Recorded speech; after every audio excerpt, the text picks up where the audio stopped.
దేవుని వాక్యలో చూస్తే ఎఫెసీయులకు రాసిన పత్రిక 6వ అధ్యాయము 12వ వచనం చదువుతామండి. ఏలయనగా మనము పోరాడునది శరీరులతో కాదు గాని ప్రధానులతోనూ అధికారులతోనూ ప్రస్తుత అంధకార సంబంధులకు లోకనాథులతోనూ ఆకాశ మండలమందున దురాత్మల సమూహములతోనూ పోరాడుచున్నాము. తెలుగులో అయితే శరీరులతో కాదు కానీ, ఇంగ్లీష్లో అయితే for we do not wrestle against flesh and blood, మాంసంతో రక్తంతో మనం పోరాడతలేదు కానీ 4 రకాల శత్రువులు అంటావు. ఎందుకంటే ఈ 4 రకాలు అనేటప్పుడు అందరూ ఒకే రకం కాదంట. మొదటి రకం ఎవరంట? ప్రిన్సిపాలిటీస్, తెలుగులో ప్రధానులు.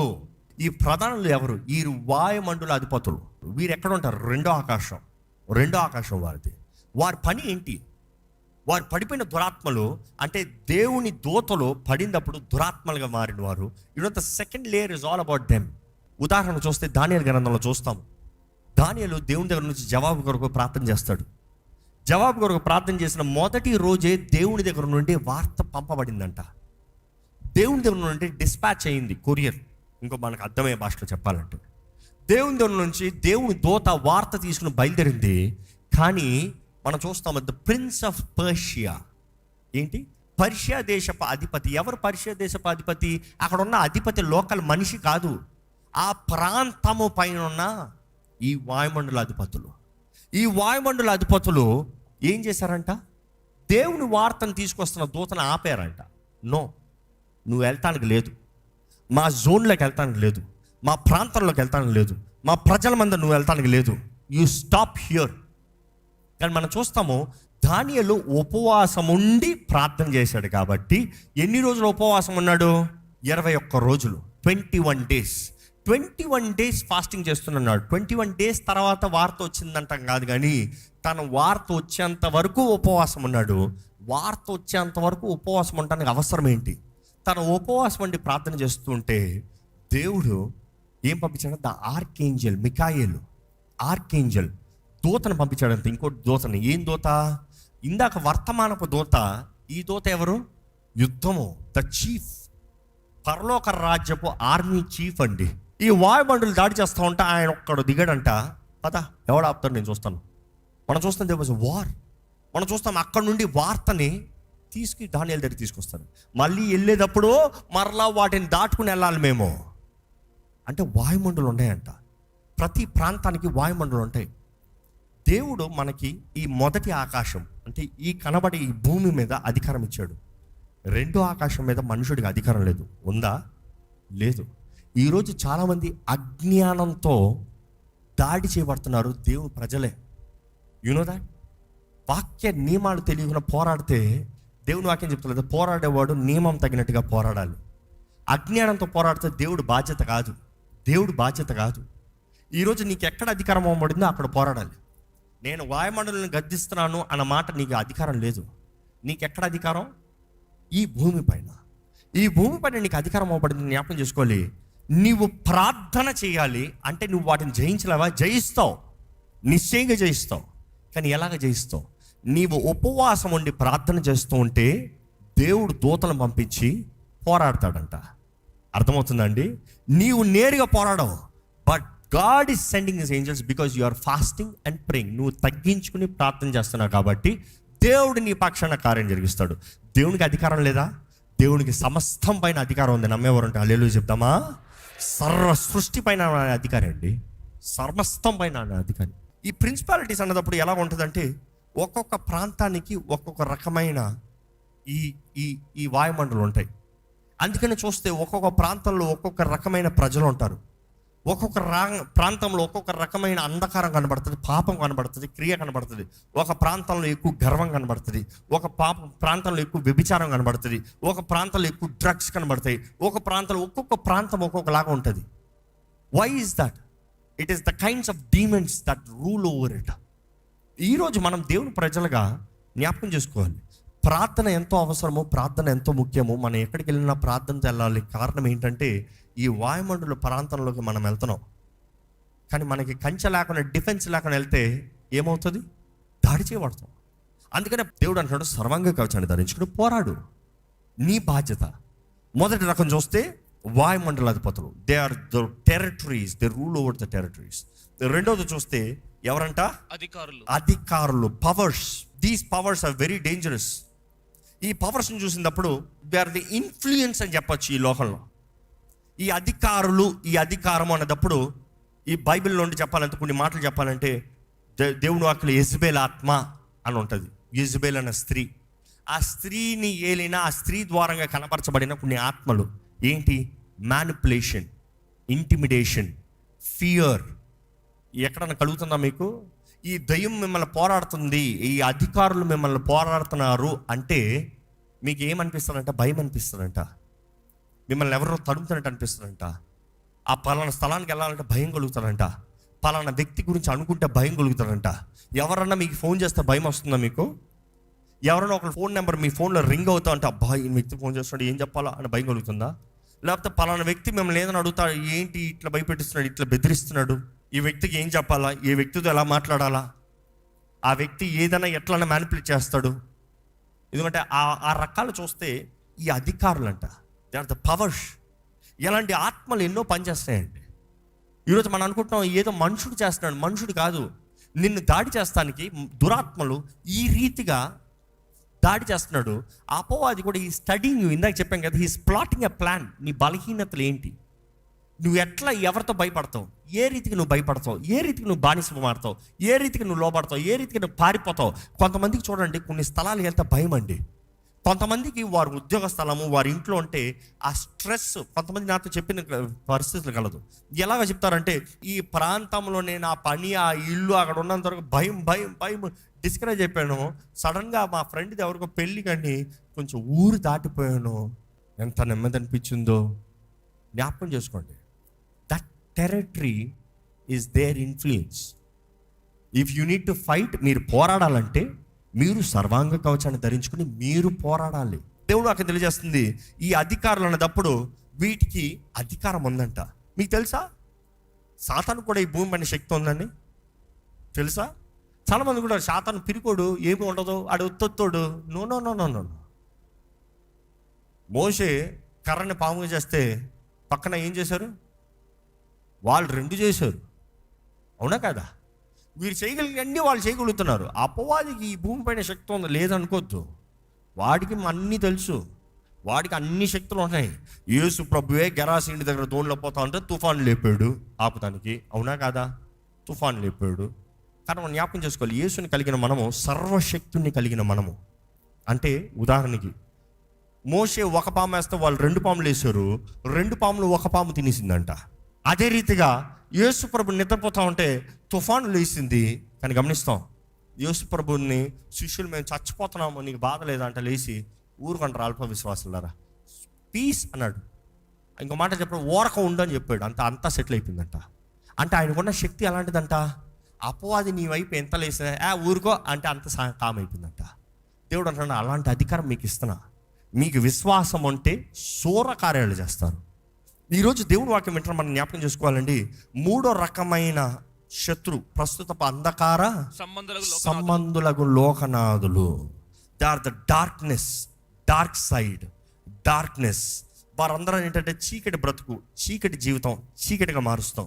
వెలిగించబడిన నిన్ను చీకటిగా మార్చాలని, వెలిగించబడిన నిన్ను నీ ఆత్మని ఆర్పివేయాలని, నీలో పరిశుద్ధాత్మని బాధ పెట్టాలని, నీలో నుండి దేవునికి విరోధమైన కార్యాలు చేయించాలని, నీ జీవితంలో ఎక్కడ ఏది మేలు కనబడకుండా నాశనం చేసేయాలని ఈ చీకటి శక్తులు ప్రభావం తిరుగుతూనే ఉంటుంది. They are so evident. ఎక్కడ చూసినా దే ఆర్ సో ఎవిడెంట్. ఈ చీకటి ప్రభావం అనేది ఎప్పుడు అంధకారంలోనే పనిచేస్తుందండి.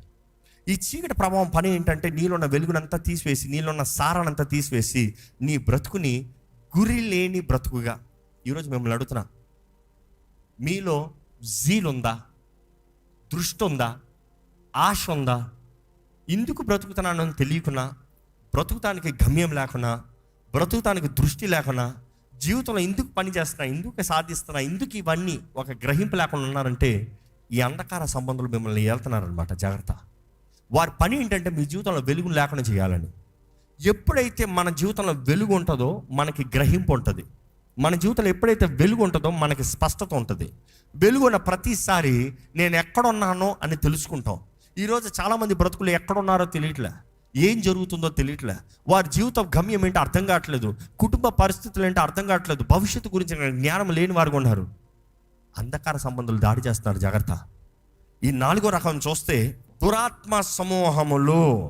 దురాత్మ సమూహం, spiritual wickedness in the high places అన్నప్పుడు గ్రీక్లో మాట చూస్తే హై ప్లేసెస్ అన్న మాటకి కొండ కింద, కొండ పైన, ఆకాశం కింద, అది ఆ మాటకు అర్థం వస్తుంది. అంటే ఈ వాయుమండలు కాదు, ఈ కొండ పైన నుండి తిరుగుతూ ఉంటాయంట దురాత్మ సమూహాలు. ఓరకు అటు ఇటు ఇటు అటు తిరుగుతూ ఉంటాయంట. వీటి పని ఏంటంటే ఎక్కడ ఏది పాడు చేద్దామా, ఎక్కడ ఏది నాశనం పడదామా, ఎక్కడ ఏది దోంచుకోదామా, ఎక్కడ ఏది పుల్ల పెడదామా, భార్యాభర్తల మధ్య పొల్ల, రక్త సంబంధాల మధ్య పొల్ల. వీటి పని ఏంటంటే ఎప్పుడు చూసినా రెచ్చగొట్టే పని, పాపకరమైన పనులు, వ్యభిచారం, చీకటి, ఇటువంటి కార్యాలు ఎలా ఉంటాయంటే త్రాగుడు, మద్యము, ఈరోజు చెప్పాలంటే సోషల్ మీడియా, ఇటువంటి రకమైన బంధకాలతో తీసుకొచ్చేది. కొరింథీయులకు రాసిన 2వ పత్రిక 10వ అధ్యాయం 3వ వచనం. మేము శరీరధారులమై నడుచుకొనుచున్నాను, మేము శరీరధారులమై నడుచుకొనుచున్నాను, శరీర ప్రకారము యుద్ధము చేయము. మేము శరీరధారులుగా నడుచుకుంటున్నాను, శరీర ప్రకారమై యుద్ధము చేయము.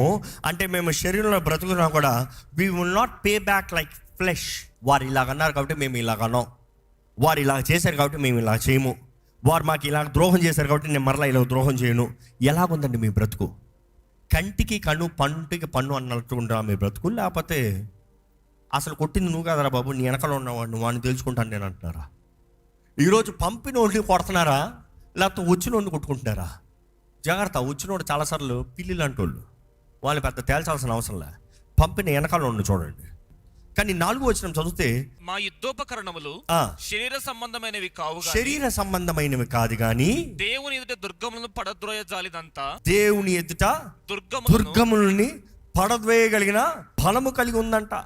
అంటే దుర్గములు అన్న మాట చూస్తే fortress, strong holds. Strong holds అంటే మన హైదరాబాద్లో కూడా ఈరోజు ఫోర్ట్స్ ఉంటాయి. ఏంటి? గోల్కొండ ఫోర్ట్ ఉంది, ఇండియా మొత్తంలో చాలా ఫోర్ట్స్ ఉంటాయి, పూణేలో ఫోర్ట్స్, బాంబేలో forts, everywhere you see lot of forts. ఏంటి ఈ ఫోర్ట్స్? వాటి పని ఏంటి? యుద్ధం జరిగేటప్పుడు ఎవరు పట్టణంలో ఉండి యుద్ధం ఆడరు కానీ బయటికి వెళ్తారు. బయటికి వెళ్ళి ఆ fortress, it is a refuge, వారి ప్రొటెక్షన్. ఎందుకంటే శత్రువు ఏదేసినా ఇక్కడ దాడికి దాక్కోవచ్చు, కానీ అదే సమయంలో that is a resting place. And also వారు ఆయుధాలన్నీ అక్కడ పెట్టుకుంటారు. లోపల ఊర్లోకి వెళ్ళి ఆయుధాలు తీసుకుని రారు, ఆయుధాలన్నీ అక్కడ ఉంటాయి. అక్కడ నుండి శత్రువుని ఎలా కొట్టాలో, ఎలా దాడి చేయాలో అక్కడ నుండి దాడి చేసుకుంటా తెస్తూ ఉంటారు. మనం ఏం చేస్తామంట, అపవాది కోటల్ని పడదోస్తామంట. అపవాదిని దాడి చేస్తాం మాత్రం కాదు, వాడు నీ కొరకు సిద్ధపరిచిన ఆయుధాలన్నిటిని నాశనపరుస్తామంట. అలాంటి విశ్వాసం ఇక్కడ కలిగిన వారు ఉంటే ఒకసారి బిగ్గరగా హల్లెలూయా చెప్తారా? అపవాది నీకు విరోధంగా తెస్తున్నాం అన్ని లైపరుస్తానికి దేవుడు శక్తిని ఇస్తున్నాడంట. కానీ ఎక్కడా? శరీరంలో కాదు, శరీరానుసారంగా కాదు, లోకానుసారంగా కాదు. కానీ ఇవన్నీ ఎక్కడ అంటే, ఎక్కడ ప్రారంభంకి వచ్చాను అక్కడికి వస్తున్నా, మన మనసులో యుద్ధములంట. ఎందుకంటే అక్కడ నెక్స్ట్ వచ్చిన ఆ మాట మరలా చదివితే కాస్టింగ్ డౌన్, మేము వితర్కములను, దేవుని గురించిన జ్ఞానమును అడ్డగించు ప్రతి ఆటంకమును పడదోసి, ఇంకా casting down arguments and every high thing that exalts itself against the knowledge of God, bringing every thought. Telugu మాట చదవండి. ప్రతి ఆలోచనను క్రీస్తుకు లోబడినట్లు చెరపట్టెదము. ప్రతి ఆలోచనను అంటే ఎక్కడంట? అదంతా మన మనసులో. ఆలోచనలు ఎక్కడ? మన మనసులో. ప్రతి ఆలోచనని చెరపడతామంట. ఉదాహరణకి ఒకరేదో మిమ్మల్ని ఏదో తిట్టారండి, ఒకరేదో మీ గురించి ఏదో మాట్లాడారండి, ఒకరేదో మీ గురించి ఏదో చేశారండి. మీ రియాక్షన్ ఎక్కడ ప్రారంభమవుతుంది? మొదటగా మన తలంపుల్లో. That is our thoughts. నా గురించి ఇట్లా మాట్లాడతాడా, నాకు ఇలా చేస్తాడా, వీడి పని చెప్తాను చూడు, ఎక్కడ ప్రారంభమవుతుంది? It's all thoughts. ఈరోజు చాలామంది గ్రహింపుల్లో, ఆలోచనలో, వారు చేసే కార్యాలు బట్టి అపవాది వారి జీవితాన్ని మొత్తం దోచుకుని పోతున్నాడు. ఈరోజు చాలామంది జీవితంలో నష్టం చూస్తానికి కారణం ఏంటంటే వారు చేసిన క్రియలు కూడా కాదు, వారి ఆలోచనలు బట్టే. దేవుడు మన హృదయాన్ని పరీక్షిస్తాడు అన్నప్పుడు ఆ మాటకు అర్థం చూస్తే is examining your thoughts. Is examining your thoughts. What are your desires, what are your plots, what are your actions. అపవాది నీకు విరోధంగా ఆయుధాలు వేస్తున్నాడు, వాడు కోట్ల నుంచి ఆయుధాలు వేస్తున్నాడు. కానీ వాటిని పడదోయాలంటే దేవుని చిత్తానికి విరోధమైనవన్నీ దేవుడు ప్రేమించమంటున్నాడు, దేవుడు క్షమించమంటున్నాడు. నేను ఇలాగ చేయలేను, ఆ మనిషి ఇలా మాట్లాడా, నేను ఇలా చేయలేను. నా భార్య నన్ను అర్థం చేసుకోవాలి, నా భర్త నన్ను అర్థం చేసుకోవాలి, ఇట్స్ ఫైన్, నేను ఇలా చేయలేను. I cannot behave like the rest, వారు చేసినట్టు నేను చేయలేను. చెరపట్టాలంట. ఇది దేవుని వాక్యానికి విరోధమైంది, దేవునికి విరోధమైంది. అది మన కింద పడేస్తాం. మనం అనుకుంటాం చేతకాడితనం అని. కాదు కాదు కాదు కాదు. మన కింద పడేస్తాం, మన అపవాదిని జయిస్తాం, మన అపవాదిని ఎదురుస్తాం. ఎందుకంటే దాన్ని నెక్స్ట్ వచనం చదువుతారా, 6వ వచనం చదువుతారా? మీరు సంపూర్ణ విధేయతను కనపరిచినప్పుడు సమస్తమైన అవిధేయతకు ప్రతిదండన చేయ సిద్ధపడి ఉన్నాము. ఏంటంట? నీవు సంపూర్ణ విధేయతను చూపించినప్పుడు అవిధేయతకి ప్రతిదండన చేయ సిద్ధపడి ఉన్నాము. You have given the answer, you are victorious.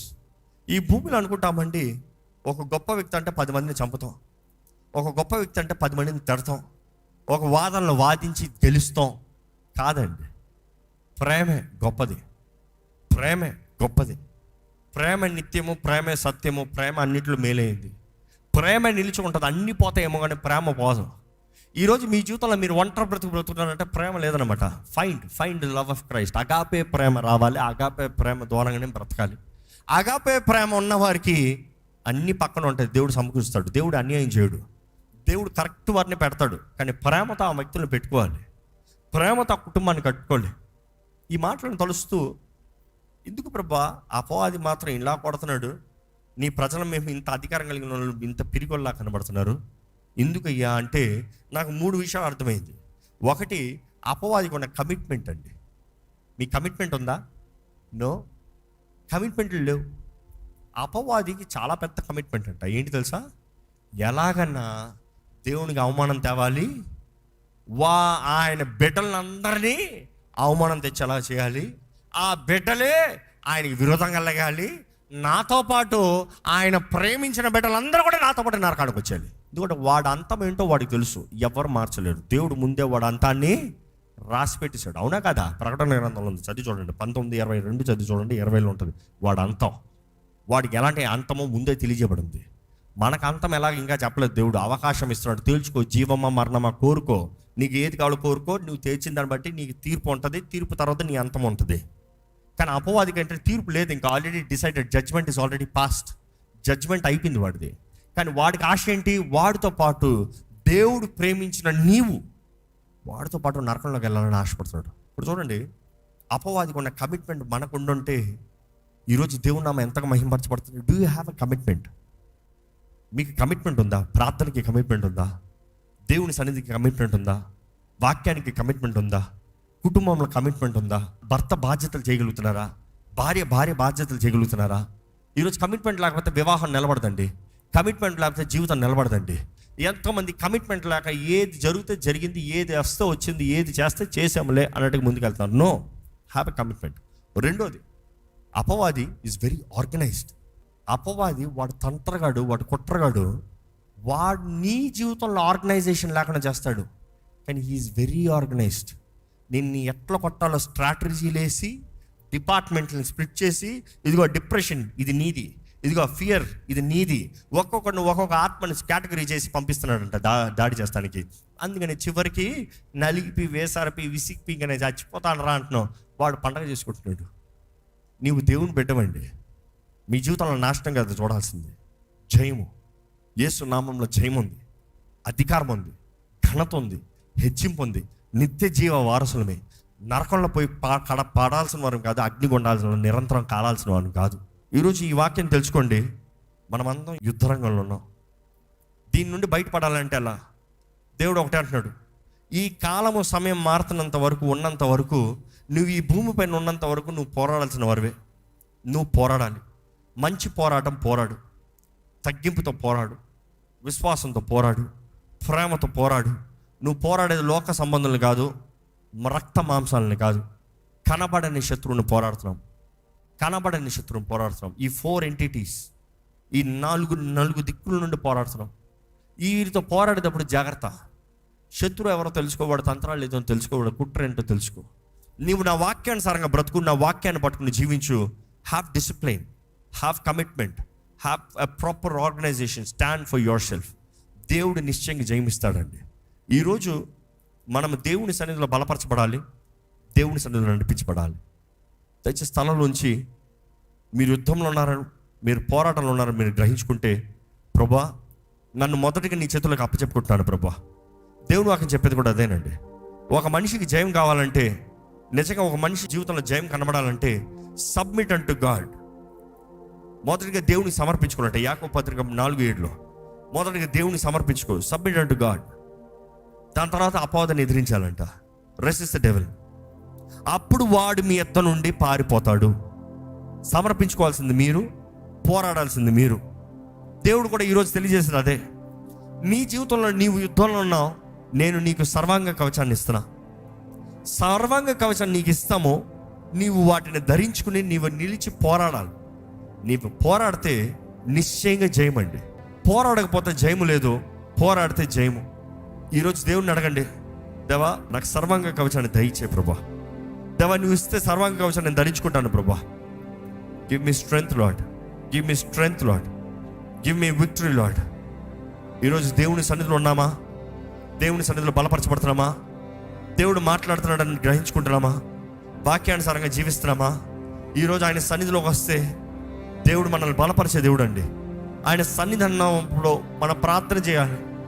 ఈరోజు దేవుని సన్నిధిని మనం అనుభవిస్తానికి దేవుని ఆత్మ సిద్ధంగా ఉన్నాడు మనల్ని మొడతానికి. కానీ మనసులో ఉన్న ఈ నోటికి బయటికి చెప్పాలి. అపవాదికి మన మనసులో తెలియదు కదా. కానీ నువ్వు ఏమి నమ్ముతున్నావో నువ్వు ప్రకటిస్తే అపవాది మిమ్మల్ని జయించలేడండి. మీరు విశ్వాసంతో పోరాడాలి. Casting down imaginations, casting down everything that is against the will of God. దేవుని చిత్తానికి విరోధంగా ఉన్న తలంపులు చెరపట్టాలంట. మన తలంపులను చెరపట్టాలంట. ఏంటి మీ తలంపులు? ఏంటి మీ ఆలోచనలు? ఏంటి అది? అపవాది మీ జీవితంలో మీ మనసులో విత్తుతున్న విత్తనాలు. చేదా, పాపమా, కీడా? It is your responsibility. దేవుని అడగండి, ప్రభా నాకు గ్రహింపు హృదయాన్ని దయచేయ, నా జీవితాన్ని మలచు ప్రభా, నా జీవితాన్ని మార్చు ప్రభా, నా జీవితం నీకు అంగీకారంగా ఉండాలి ప్రభా, నా జీవితం నీ మహిమ కొరకు ఉండాలయ్యా, నన్ను నీ సాక్షిగా నిలబెట్టు ప్రభా. అయ్యా నీ ఆత్మ ద్వారా నన్ను బలపరచు. నీ వాక్యాన్ని నేను చదువుతాను ప్రభా, నీ వాక్యాన్ని నియమాలని ఎరిగి ఉంటాను ప్రభా. ఆత్మ ఖడ్గమన్న నీ వాక్యం ద్వారా అపవాదిని దాడి చేస్తాను, ఎదిరిస్తానయ్యా, వాడిని లయపరుస్తాను ప్రభా. ఆత్మలో ప్రార్థన చేసే భాగ్యం నాకు దయచే ప్రభా. ఈరోజు సమాధానం లేని, సంతోషం లేని పరిస్థితులు అంటే దేవుని దగ్గర రండి, దేవుని అడగండి, ప్రభా నాకు సమాధానం దయచేయి. కుటుంబంలో సమాధానం లేదా? ఒకరినొకరు క్షమించుకోవాలంట. ఒకరి బలహీనతలు ఒకరితో ఒప్పుకోవాలంట. మన కుటుంబాలు స్వస్థపడాలంటే, మన మనసులు స్వస్థపడాలంటే, మన జీవితం బాగుపడాలంటే ఒకరి బలహీనతలు ఒకరితో ఒప్పుకోవాలంట. మన అందరం బలహీనండి, మన బలపరిచేది క్రీస్తే. ఆయన బలపరచకపోతే మన జీవితంలో జయం ఉండదు. ఎక్కడ మిమ్మల్ని మీరు దేవుని చేతుల్లో సమర్పించుకోండి. ఎక్కడ మిమ్మల్ని ఒక్కసారి దేవుని చేతుల్లో సమర్పించుకోండి. ఎందుకంటే దేవుడు నాకు చెప్తాను కదా, దేవుని చేతుల్లో సమర్పించుకుని అపవాదిని ఎదిరించండి, అప్పుడు వాడు మీ ఎద్దు నుండి పారిపోతాడు. Take the fight, you need to fight. మీరు పోరాడాలి. మీరు పోరాడకపోతే ఎవరు ఏది చేయలేరు. మీరు పోరాడాలి. ఎవరో మీ కొరకు పోరాడతాం కాదు, మీరు పోరాడాలి. ఇతరం మీ కొరకు విజ్ఞాపన చేస్తా, అది కేవలం సహకారమే. కానీ మీరు పోరాడాలి. చెప్పండి, ప్రభా నీతో ఉంటానయ్యా, నేను నీతో ఉంటానయ్యా ప్రభా, నీతో బ్రతుకుతానయ్యా, నీ దగ్గరే ఉంటాను ప్రభా. మీరు నిజంగా ఒక నిర్ణయం చేసేవారంటే చెప్పండి, దేవునితో ఇప్పుడు ఒక నిర్ణయం చేయండి. Make a commitment with God, make a commitment with God. దేవా నీతో ఉంటాను, నీ పక్షాన్ని ఉంటాను, నీ కొరకు జీవిస్తాను. నువ్వు లేకపోతే మేము ఉండలేమయ్యా, నువ్వు లేకపోతే మేము బ్రతకలేం ప్రభా. నీ తోడు మాకు కావాలి. మాలో ఉన్నవాడు లోకంలో ఉన్నవాడు కన్నా గొప్పవాడని నమ్ముతున్నామయ్యా. నీలాంటి దేవుడు ఎవరూ లేరయ్యా, నీలాగా ప్రేమించేవారు ఎవరూ లేరయ్యా, నీకులాగా శక్తిమంతుడు ఎవరూ లేరయ్యా. నీ నామములో మాకు అధికారం ఇచ్చావయ్యా.